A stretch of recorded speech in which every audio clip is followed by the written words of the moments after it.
Hello, everyone. I'm Vance Ballard with the National Sports Media Association. Joining me today is voice of the Minnesota Timberwolves, recently appointed member of the ESPN on NBA broadcast team, Emmy winner, and now first-time winner of the Minnesota Sportscaster of the Year award, Michael Grady. Michael, how are you today? I'm good. I'm good. I appreciate your time. Absolutely. Thank you for joining me. Start you off with an easy one, Michael. When did you know that sportscasting was a career for you?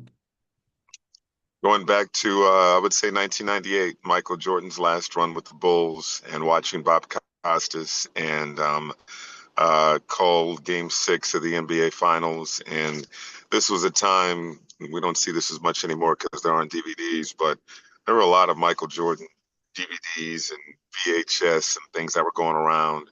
And there was one collection that had every one of his major games, and I would rewatch Game 6 all the time. And while I found myself, obviously fascinated and drawn in by Michael Jordan and of course his excellence, what kept me there was Bob Costas. I kept going back to Bob and his eloquence, his way of capturing putting a historical moment in perspective, in a way that really captivated me. It was an amazing storyteller, had a way with words.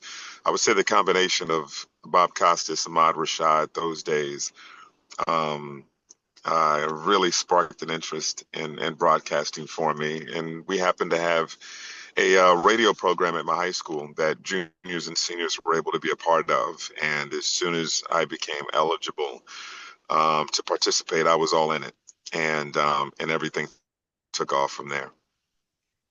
That's awesome. So it's a young love, a long inspired love of sports that you've had, not something that just kind of popped up on you, which it's nice to talk to people who have had such a desire and a passion for a long time and have mastered that craft in a way that you have. So now, like we said, you are currently with the Timberwolves. You're the play-by-play guy for them. So tell me a little bit more, Michael, about their journey getting there. What all you've done prior to and in route to the Timberwolves job.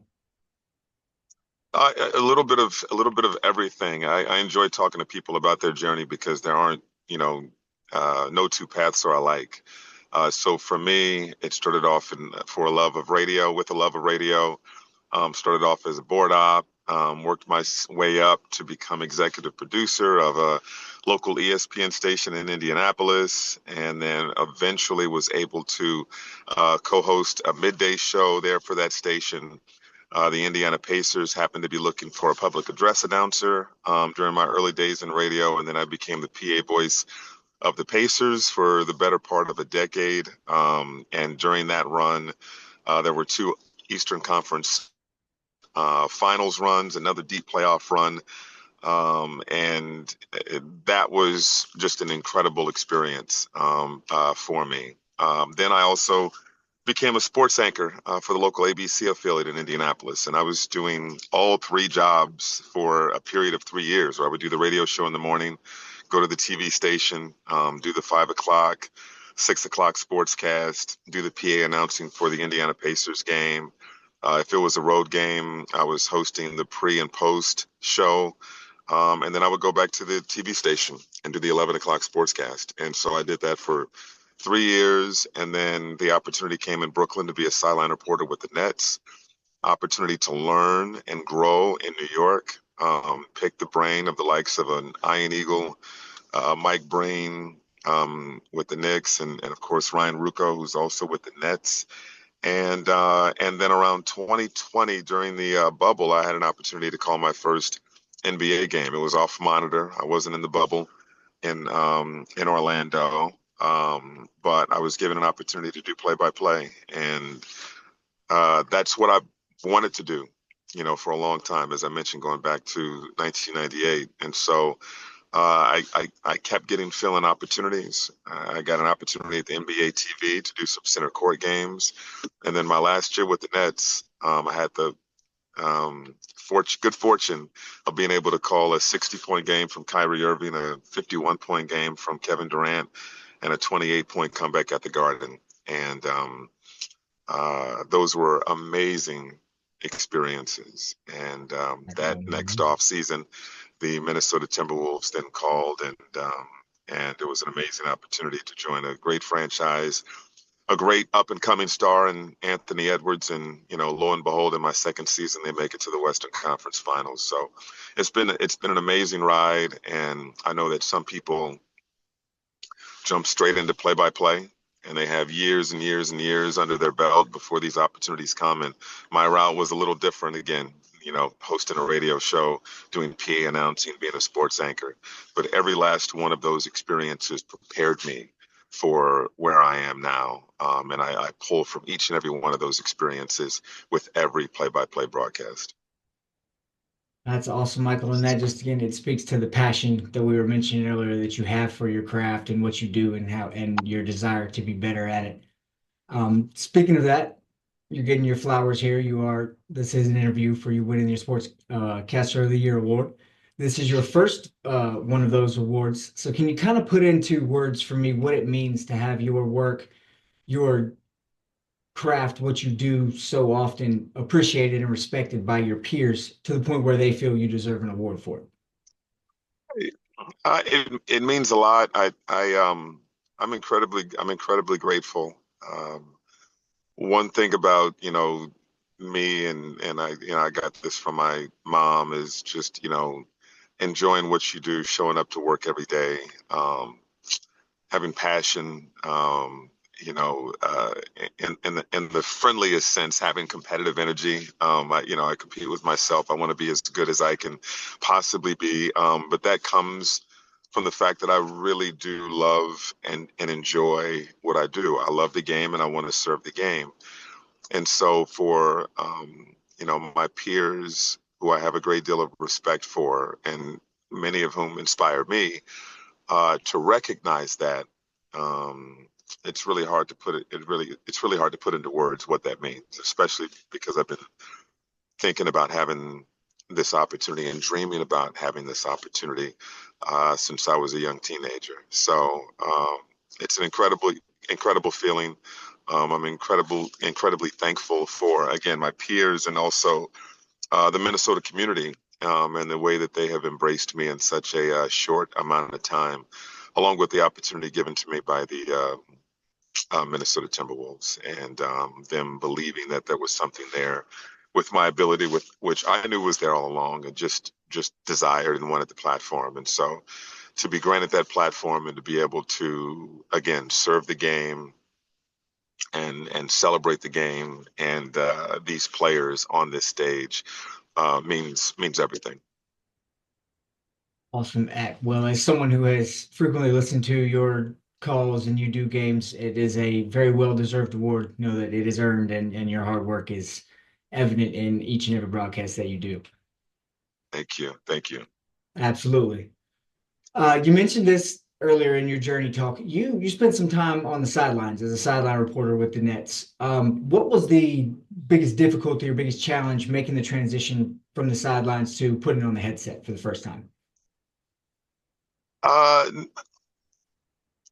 that's a good question. I think that for me, the transition to play by play was just finding my voice, finding my cadence, um, and taking advantage and learning from every rep.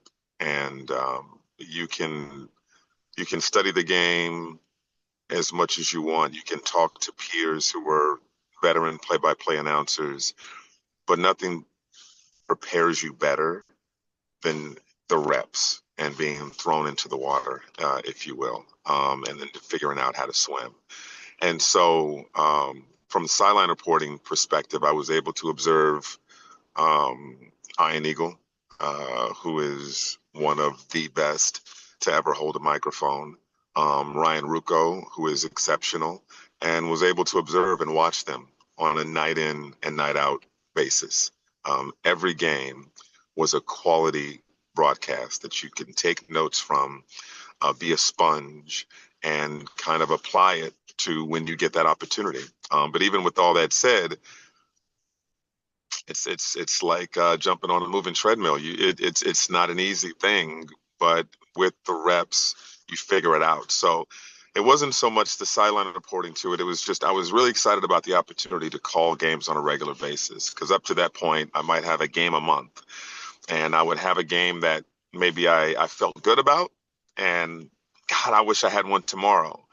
Or worse, much worse, you have one that, oh, I didn't quite nail it, or I missed this opportunity, or I didn't meet the moment here.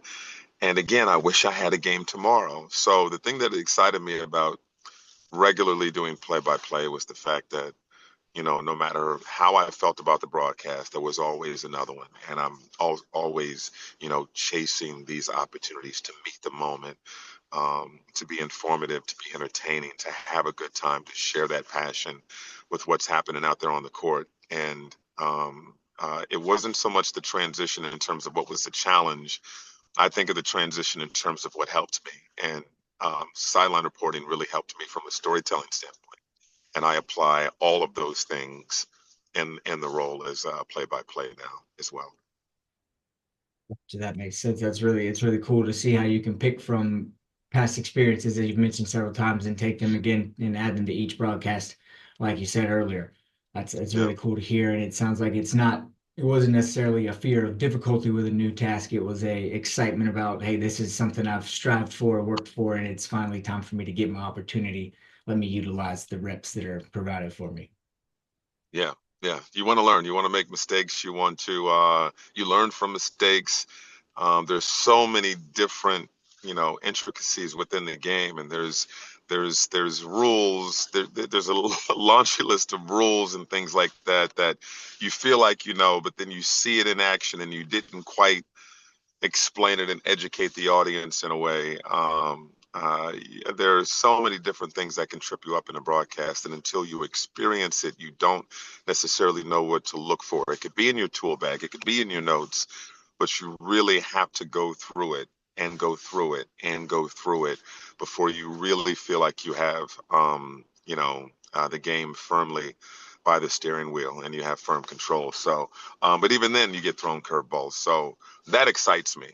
That really excites me, and I compare it all the time. I'm not a golfer, but when I hear some of my friends talk about playing golf and how addicted they are, it's about you're striving for perfection, and perfection is impossible, but it's what keeps you going out each and every Mhm. day.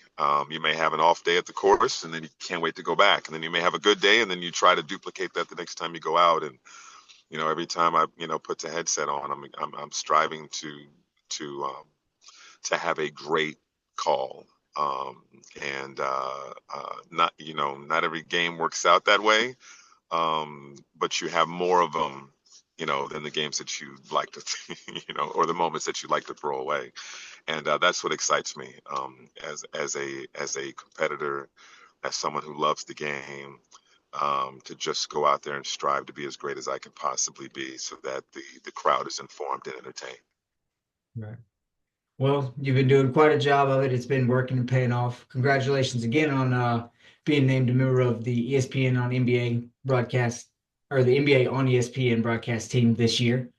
So what has that been like adding that to your plate now where you don't just focus exclusively on the Timberwolves as much of where you could get to call any two teams in the NBA if needed?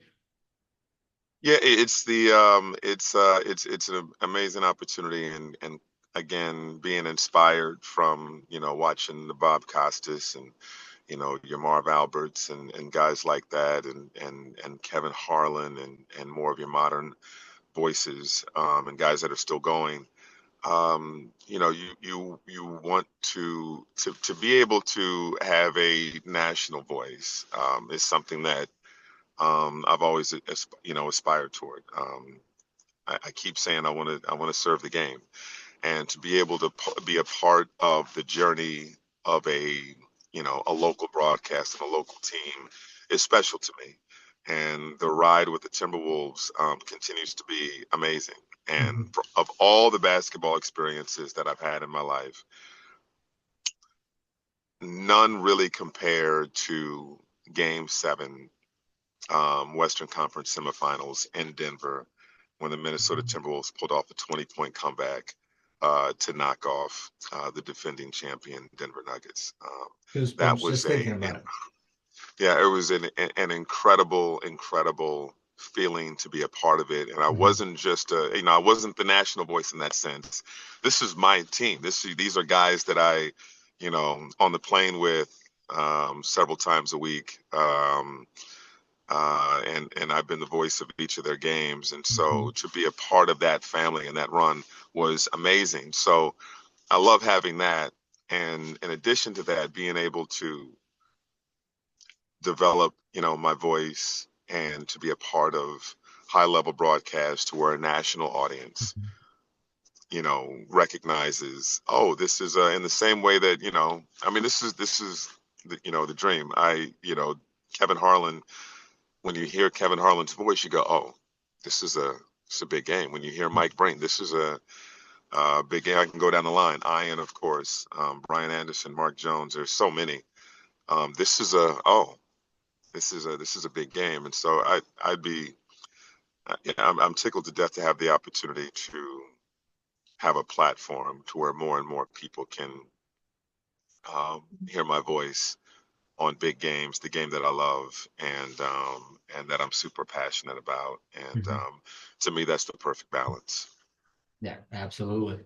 Can't complain about it. Now, Michael, you've mentioned a few times your desire and want to serve the game.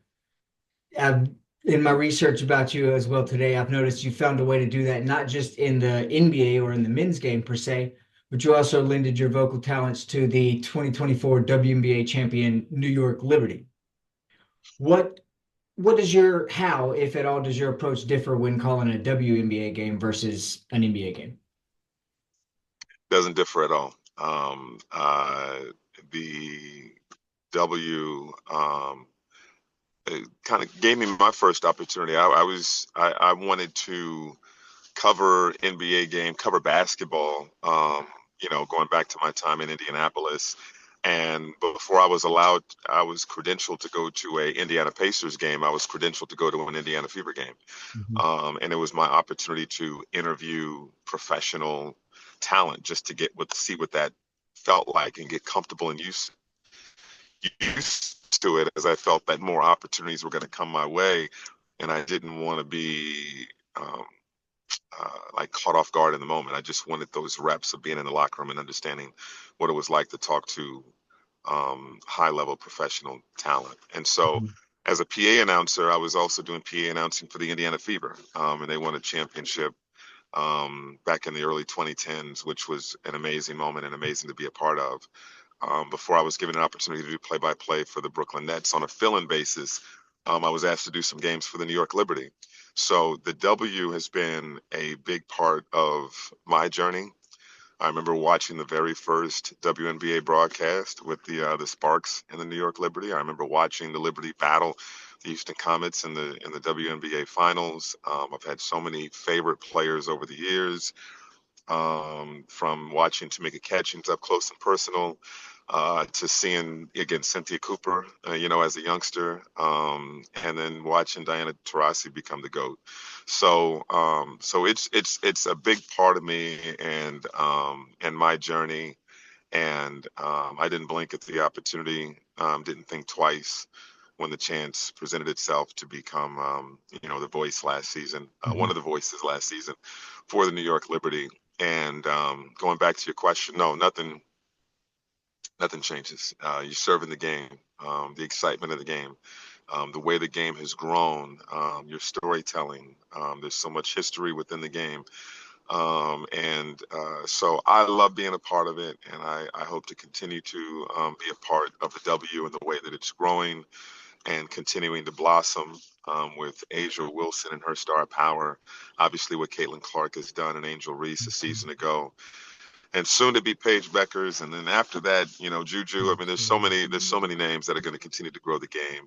We're going to see three new expansion teams in the next few years, and then a fourth beyond that. So it's an exciting time, and I love being a part of it. And no, the same excitement that I have for the NBA that folks hear on the broadcast, absolutely here on the W side. It's also, and I'm sure that they are thrilled to have you to be an ambassador for them and to tag along with the upward trend that is the WNBA and really female sports as a whole at the moment. And and kind of speaking a little bit towards that upward trend, you're pretty fortunate. Not many people get nightly front row seats to a, some could say, generational superstar level talent. You spent last year doing it for two people. What's it like being around, watching, experiencing players and athletes like Anthony Edwards and Sabrina Ionescu, whose personalities and auras are just so much bigger than their sports? Yeah, it's a privilege to be able to watch them uh, sharpen their tools, hone in on their craft, and mature and grow. The first opportunity I had with that was my first year as a PA announcer for the Pacers was Paul George's rookie year. Mhm. And watching Paul's trajectory in a Pacers uniform from kid on the bench to getting an opportunity to start to dunking on Birdman in a big game against the Miami Heat, helping lead the team to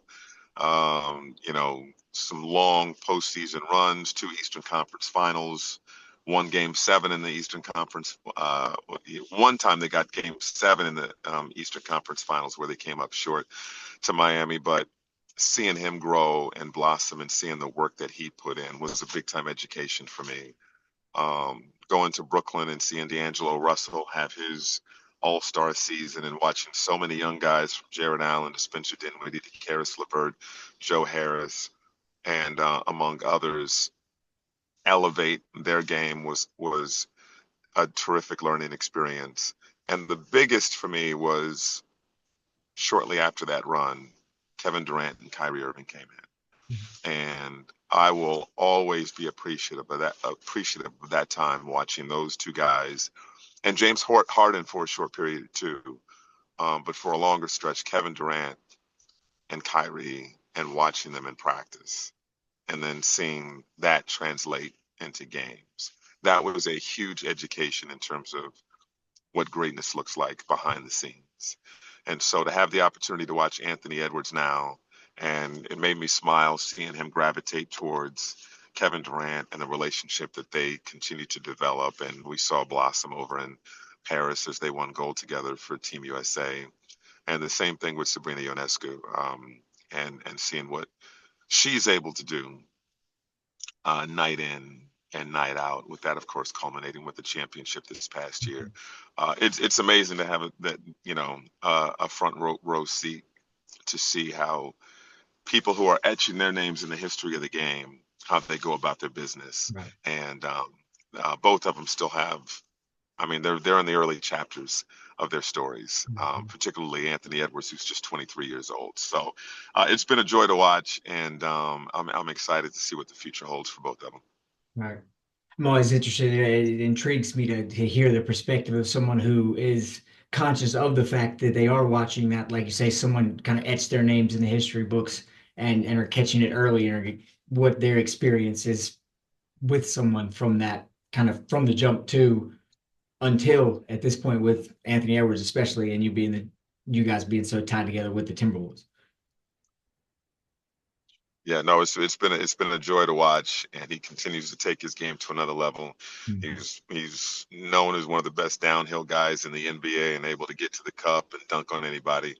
And then, in one off season, he's become one of the best 3 point shooters in the NBA. He's leading the NBA in 3 point field goals made this Mhm. season, and so that really highlights just um, the potential Right. that he has, given that any challenge you put in front of him, he attacks with reckless abandon.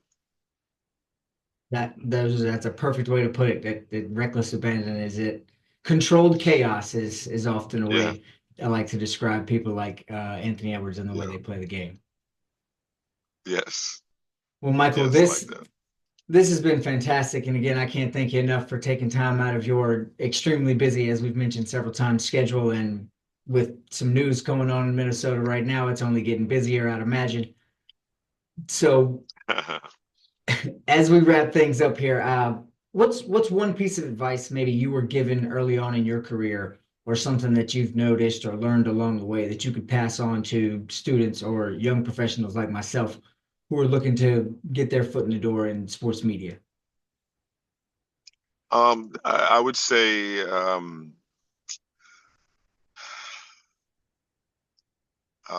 if the passion is there, you can't lose, and trust that.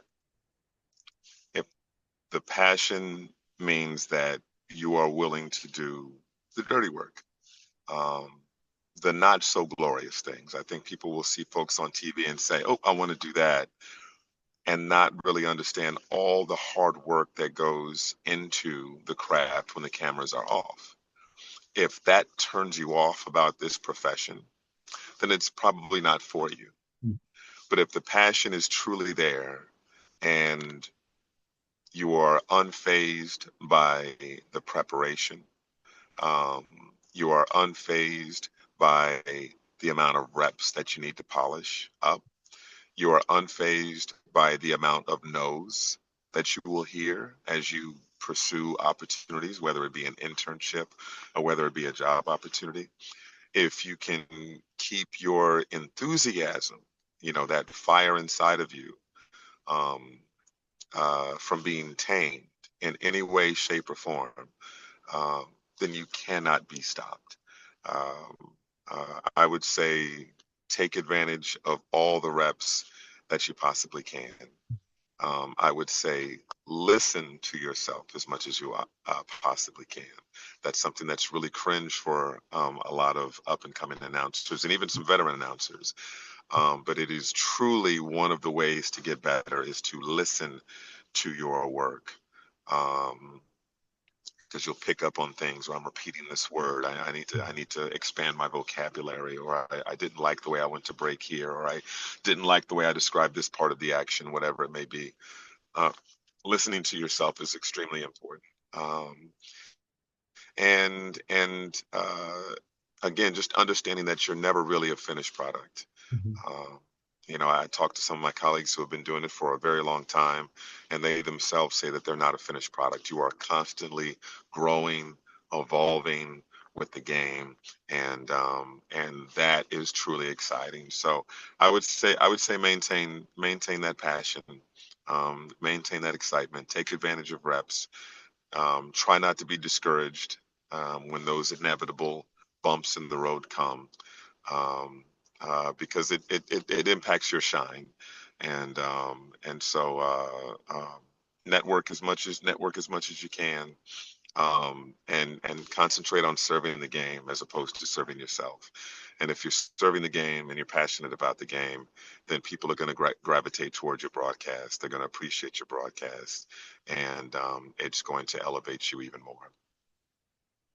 That's awesome, and extremely well said. And all I can say, all of those things are very well present in each and every one of your broadcasts, and just continues to shine through in the work that you do. And Thank so, you. absolutely. Well, Michael, thank you again, and congratulations on your extremely well-deserved award. Once again, everyone, voice of the Minnesota Timberwolves. Catch him on ESPN doing play-by-play for the NBA. And now, Minnesota Sportscaster of the Year, Michael Grady. Thank you, Michael. Thank you so much, Vance. Really appreciate it.